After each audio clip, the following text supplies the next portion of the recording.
gente, a gente já tá chegando no final do livro 1, vocês acreditam? Vamos agora para o capítulo 11 do livro 1 de Sociedade do Anel. Uma faca no escuro, ou nessa versão nova aqui, um punhal no escuro. Gente, a vida tá muito corrida. Eu espero, de verdade, conseguir terminar esse projeto como eu prometi que eu ia terminar. Mas talvez eu atrase um pouco em algum momento, tá, galera? Não só atrasar, como eu acho que eu vou diminuir a quantidade de vídeos por semana. Em vez de ser 2 capítulos, eu acho que eu vou ter que fazer só 1. E em breve vocês saberão por quê.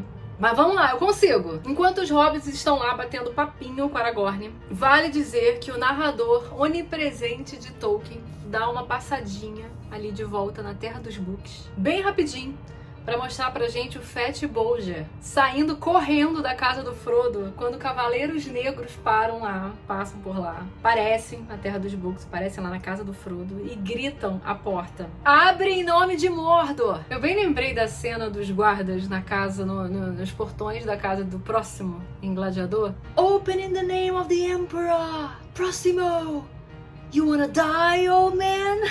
Cara, é muito opressivo. E os Cavaleiros Negros fazem igual. Nessa hora, na Terra dos Books, eles soam uma trompa que não soava há 100 anos, desde que os lobos brancos invadiram, porque o rio Brandevin congelou e eles vieram, teve um inverno maldito. Enfim, os cavaleiros logo percebem que o anel não está mais lá, o Frodo não está mais lá e rapam fora. E segundo o narrador, eles pensam assim: Sauron cuidará dos pequenos mais tarde. Olha a ameaça! De volta a Bree, agora sim a gente vê aquela cena dos Cavaleiros Negros batendo nas camas. Na verdade não tem essa cena, mas a gente vê que o quarto foi revirado e que os Cavaleiros Negros de fato destruíram o quarto inteiro em busca dos hobbits. Ou seja, excelente ideia Aragorn de não ter ido para os quartos. E pra piorar, os cavalos e os pôneis todos, não só os pôneis do Hobbit, mas os cavalos de todo mundo da estalagem, fugiram nessa confusão toda. Por curiosidade, a gente fica sabendo que os pôneis dos hobbits, eles foram onde eles achavam que era um lugar familiar e voltaram para as terras de Tom Bombadil. Olha que fofinhos, que o Tom Bombadil cuidou bem deles. Aí eles lembram e eles foram correndo para lá. Mas isso um tempo depois. E muito tempo depois ainda, o Tom Bombadil ainda devolve os pôneis pro Carrapicho e o Carrapicho não fica tanto assim no prejuízo. Isso é tempos depois. É que o narrador gosta de contar pra gente qual é o futuro, de vez em quando. E por causa disso, os pôneis evitaram uma baita de uma aventura perigosa. Então, pôneis espertos. Só restou um pônei na aldeia inteira, que é do Bill Samambaia, o desagradável Bill Samambaia. E ele ainda cobra um preço exorbitante para venda do pônei para os hobbits. 12 tostões de prata, o que dizem eles aqui que é o triplo do valor normal para esse tipo de negócio. Não comentei sobre economia na Terra-média? Então, aqui pelo menos já dá uma ideia de aluguéis e compras de pôneis, pelo menos. Toda a ideia aqui desse capítulo era que eles saíssem escondidos de Bree, seguir viagem e chegar até o topo do vento, como a gente já falou. Só que por conta dessa confusão toda, eles atrasaram horas pra sair. E aí o Aragorn decide sair pela estrada principal mesmo, que afinal todo mundo já tá meio que vendo, sabendo, e vai gerar menos suspeitas se eles saírem pelo portão principal. Eles passam inclusive na frente da casa do Bill Samambaia. E a ideia aqui é que o Bill visse a direção que eles estavam indo para que ele pensasse que os hobbits estão seguindo para uma outra aldeia, a aldeia vizinha, e não para o caminho onde eles de fato estão indo. Até porque o Aragorn desconfia do Bill Samambaia, sabe que ele vai falar para algumas pessoas, se não para os próprios Cavaleiros Negros, que pode ser muito perigoso. Então a ideia era meio que bora descarar, botar na cara de todo mundo mesmo, e aí vai dar a entender coisas erradas e a gente vai se safar de alguma forma.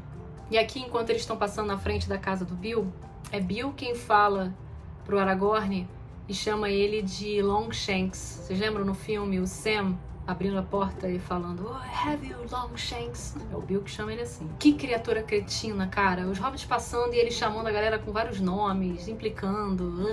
O narrador gosta mesmo de tudo pra gente se irritar com o Bill Samambaia. E o Sam fica tão irritado, que nem a gente, que ele joga uma maçã na cara do Bill Samambaia.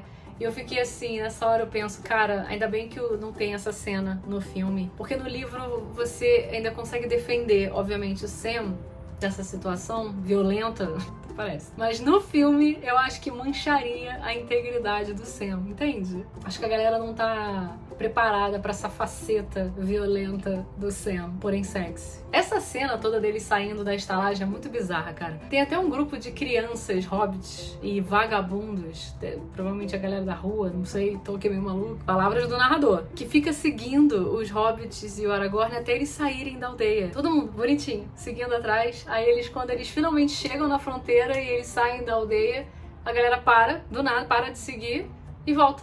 Parece até aquela cena do Forrest Gump. Ele tá correndo, todo mundo... Um bando de não tem o que fazer, aí segue o Forrest Gump. E aí quando ele para de correr, a galera fica... Tá, mas... Meme do John Travolta perdido, assim, igualzinho. Parada gratuita. Mas beleza, partiu o topo do vento. E se tudo fosse lindo nessa vida, se fosse o ideal, eles não teriam ido para o caminho do pântano dos mosquitos. Aragorn sabe disso, mas infelizmente não tem como evitar. Então já era, meu irmão. Eles vão parar sim no pântano dos mosquitos. E pra quem viu a versão estendida, tem essa cena. Ah, é linda. Quem fala aquela frase do Merry, o que eles comem quando eles não conseguem pegar hobbit, é o Sam no livro. E logo depois do Pippin reclamar no livro que ele tá sendo devorado pelos mosquitos. Aqui rola uma faísca de esperança que eles vão encontrar o Gandalf. Mas Aragorn logo corta o barato, que ele diz que é uma área muito perigosa e o Gandalf jamais se demoraria ali. Mas tem uma hora que eles olham pro topo da colina, de onde eles estão, e eles veem lampejos de raio, de luzes. E aí a gente fica imaginando se não é uma briga de mago com alguém. A gente sabe que tá rolando uma luta ali, a gente só não sabe com quem. Quem será? Tem uma curiosidade histórica bacana nesse capítulo. Pode ser que a gente veja na série Anéis de Poder, eu espero. O Aragorn conta pros pequenos sobre a torre de observação de Amon-Sul. Aragorn cita isso no filme também. Momento história agora. Na Segunda Era, Elendil usava a torre de observação para ficar à espera de Gil-galad, o senhor élfico, o rei élfico, na época da Última Aliança, quando eles se preparavam para a grande guerra contra Sauron. Gil-galad, rei élfico este, que agora ganhou um rosto, que vocês já viram na série Anéis de Poder, mas que não é nem de perto todo bom como o Elendil. Mega charmoso, gente. Bom, aí eles finalmente chegam na colina, no topo da colina, e os hobbits e o Aragorn encontram uma pedra que tem alguns sinais, que provavelmente alguém deixou esses sinais ali de aviso. E aí o Aragorn vê que é provavelmente um G e o número 3. Eles estão no dia 5 de outubro, aquele 3 pode significar 3 de outubro. E o G pode ser de Gandalf. A gente não sabe, espera-se que sim, mas pode ser um outro personagem aí que vem por aí em breve. A gente vai descobrir no próximo capítulo. Tem uma cena em Anéis de Poder que é logo no início, se eu não me engano, acho que no episódio 2 ou 3, não sei, que o homem misterioso meteoro lá, lembra? Quando ele cai, quando ele tá lá com a Nori, ele desenha uma runa numa pedra ou na terra, agora eu não lembro direito como é que é, eu teria que olhar a cena de novo, mas que a runa que ele desenha é o contrário, é espelhada da runa do Gandalf. É como se o G tivesse invertido. É muito estranho. Eu fui olhar, na época que eu vi a série, eu pausei nessa cena na hora, e ela não é uma runa perfeitinha do Gandalf, né? Primeiro que tá ao contrário, e segundo que tá tipo pra baixo, em vez de estar pra cima, e torta. Eu não sei dizer, eu lembro que quando eu vi essa cena, eu falei, ah, olha aí o Gandalf, mas por que eles colocaram de forma invertida e tão errada? Pra nos despistar? Pra fazer mais mistério? Pra gente achar que não era o Gandalf? Eu achei tão bizarro que eu fiquei até o final com dúvidas de que fato era o Gandalf ou não. Eu já sabia desde o início, mas rolou essa dúvida justamente por conta dessa maldita dessa runa, que me despistou legal. Pra chegar no final e a gente descobrir que era de fato o Gandalf. Imagina se chega na segunda temporada e eles dizem que não é. Caraca, eu vou ficar muito bolada. Eu sei que tá possível, mas sei lá, cara, tudo é possível. Bom, Valfenda. Segundo Aragorn, eles estão, nesse momento, há 15 dias de Valfenda. Esse lugar é enorme, cara. A Terra-média é gigante. Eu fico imaginando quanto tempo demoraria pra eu viajar de São Paulo pro Rio de Janeiro a pé, parando pra descansar e tal. Sem descanso, o Google me diz que eu levaria 4 dias de onde eu tô agora pro apartamento da minha mãe. São 465 quilômetros, galera. E o Google me diz que eu levaria 4 dias. assim, direto, né? Claro que parando e tal, fosse levar uma semana, provavelmente, eu não sei. Mas pensa que os caras acabaram de chegar no topo do vento e desde Bree já se passaram 6 dias. E eles precisam de mais 15 pra chegar em Valfenda. Só pra dar uma noção pra vocês. Até rola aqui uma preocupação dos hobbits com comida, mas o Aragorn deixa claro que, não, eu sou caçador, fiquem tranquilos, dá pra gente comer frutas, sementes e shrubbles. E qualquer coisa, se precisasse, ele caçava alguma coisa pra eles. Eles veem nesse momento vultos que podem ser os Cavaleiros Negros. E o próprio Aragorn, e essa informação é importante, galera, o próprio Aragorn fala que tudo bem acender uma fogueira, porque o fogo nessas áreas ermas é um amigo e o inimigo teme, esse inimigo, os Cavaleiros Negros teme o fogo. Mas que fique bem claro aqui que é o Aragorn que fala isso e eles acendem uma fogueira. O PJ fez com que parecesse que os hobbits é que eram tolos e idiotas de acender uma fogueira e ficar lá esquentando o cogumelo deles, lembram do filme? Put it out, you fools, put it out, o Frodo falando pra galera. Não eram fools, fogueira tava de boa, tanto que o Aragorn vai lá e acende a droga de uma fogueira. Ele sabia muito bem o que ele tava fazendo. De qualquer forma, não tinha muita saída também, cara. O Aragorn falou pro Frodo que os Cavaleiros Negros são atraídos pelo anel, eles conseguem enxergar qualquer que seja de longe e tal, conseguem ver coisas que ninguém mais vê. Eles sentem um cheiro de sangue das criaturas. Então, com fogueira, sem fogueira, galera, Cavaleiros Negros iam chegar lá em algum momento. Não tem tempo bom. Tem até um momento fofo de contação de histórias em volta da fogueira, que o Aragorn resolve contar histórias da Terra-média, passado, de elfos, etc. Quadrado Shrubbles profundo. Faltava só um marshmallow no fogo ali, esquentando.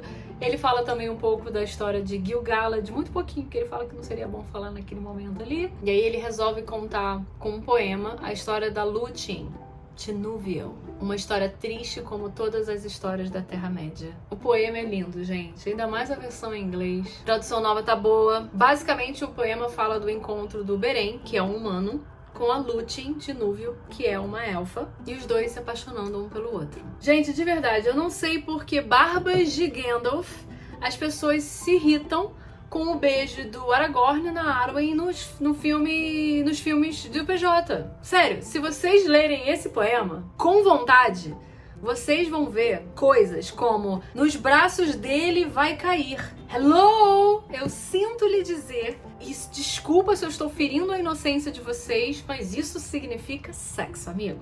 Outra. Envolve o amor com os seus cabelos. Amigo, eu não sei em qual universo você acha que isso significa qualquer outra coisa que não seja um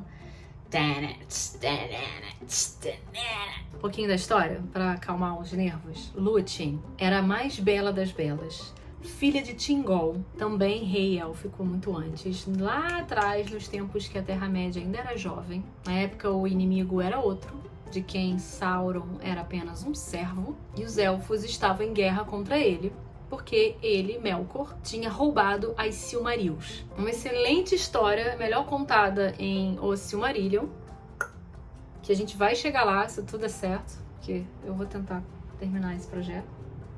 O que importa aqui dessa história é o contexto, porque ele é lindo. Porque Beren, sendo humano, e Lúthien, elfa, ela abre mão da sua imortalidade só pra poder ficar com ele, que é justamente uma questão que assombra o Aragorn, já que o amor da sua vida também é uma elfa, que no livro vai demorar mais um pouquinho ainda pra ela se apresentar, mas que todo mundo já sabe quem é, e isso mexe muito com ele. Ah, gente, por curiosidade, é da Lúthien que começa a linhagem dos senhores élficos, tipo Elrond, que é filho de Eärendil com Elwyn, que é filha de Dior, que inclusive inventou o perfume, Brinks, mas que é filha de Lúthien. Parece uma grande árvore genealógica, mas, gente, sério, é simples, deixa de preguiça, vai. E foi de Eärendil, pai de Elrond, portanto, que nasceram os reis de Númenor. O Elrond tem um irmão. Ele, o Elrond, optou por seguir com a graça dele da imortalidade élfica e plávero élfico, etc. O irmão dele preferiu seguir o lado dele humano, optou pela mortalidade, como alguns elfos assim decidem fazer. Eu não sei se vocês já sacaram aqui, acho que eu já falei isso aqui, eu não lembro. Mas Aragorn, minha gente, é descendente distante de Arendil, por ter sangue Númenor. Aragorn é apaixonado por Arwen, que por sua vez é filha de Elrond. Percebem onde eu tô chegando? Eles são parentes distantes, mesmo sangue. E esse povo gosta de manter na família, tô falando. E vocês aí falando que Game of Thrones é que foi ousado com essa questão aí de... Tudo bem que é bem mais ousado, vamos combinar. Mas ainda assim, vai. Antes de finalizar o capítulo, depois de bastante história aí que o Aragorn conta pros pequenos, o narrador, obviamente, ele precisa botar aí um gancho pra dar suspense pro próximo capítulo, né? Um capítulo mais morno, mais paradão de fato. Tolkien não é bobo. Então, finalmente, os Cavaleiros Negros chegam no topo do vento. E agora não é mais o vulto. Eles realmente veem os cavaleiros, o capuz, né? A manta preta, mas ainda assim eles veem os cavaleiros subindo e eles estão em volta da fogueira, morrendo de medo. Essa cena no filme, aliás, é sensacional, né? O Cavaleiro Negro subindo com a espada no topo da colina e aí aquele coro, aquela trilha sonora magnífica. Minha mãe gerou. No livro é muito parecido, eles estão ali realmente um em volta do outro, morrendo de medo. O Frodo, principalmente, o foco é nele. Ele tá nervoso, ele sente o anel e o anel influencia ele a querer colocar o anel de qualquer forma e o Cavaleiro Negro se aproximando. E aí é claro que ele não aguenta e ele coloca o anel. E aí nesse momento ele enxerga os Cavaleiros Negros pelo que eles são. E ele vê, tipo, não é a caveira, que nem aqui no filme. É mais ou menos parecido com o filme. Ele vê, eles são todos brancos, cabelo cinza, elmos de prata. E aí ele vê o rei dos Nazgûl, o rei dos cavaleiros com uma coroa. Também muito parecido com o filme, né? Porque ele meio que abre em caminho, vem o rei deles e se aproxima do Frodo. E ele tá com um punhal e ele vai e atinge o Frodo no ombro. E aí o Frodo, claro, desmaia. Óbvio, não tem como não desmaiar nesse momento, mas não antes de ver o Aragorn se aproximando. O Aragorn não tava naquele momento ali. Se aproximando com duas tochas, chamas, afugentando os Cavaleiros Negros, uma em cada mão, assim, pra atacar os Cavaleiros. Aragorn, né, cara? Ai, gente, que homem! Mas aí o Frodo vai lá e desmaia, perde a consciência, e a gente fica aí esperando pra ver o que acontece no próximo capítulo. Querem estudar a construção de personagem? É só ler Aragorn. Foquem nele, na Mari,